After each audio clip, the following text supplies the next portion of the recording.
Assalomu alaykum va rahmatullohi va barakatuh. Men Yangiboyeva Aqila. 1998-yili Toshkent viloyati Qibray tumani 9-uyda tug'ilganman. Shu kungacha 3 marta operatsiya bo'lganman oyog'imda. Hozirda chap boks suyagi yemirilgan. Endi protez operatsiya uchun $11,000 so'rashyapti.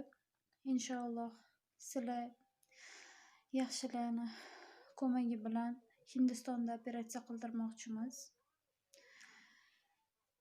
Inshaalloh barchalar yordam berasizlar degan umiddamiz.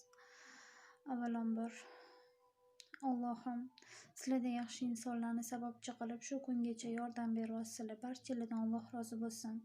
Inshaalloh bundan keyin ham yordaminglarni ayamanglar. Rahmat.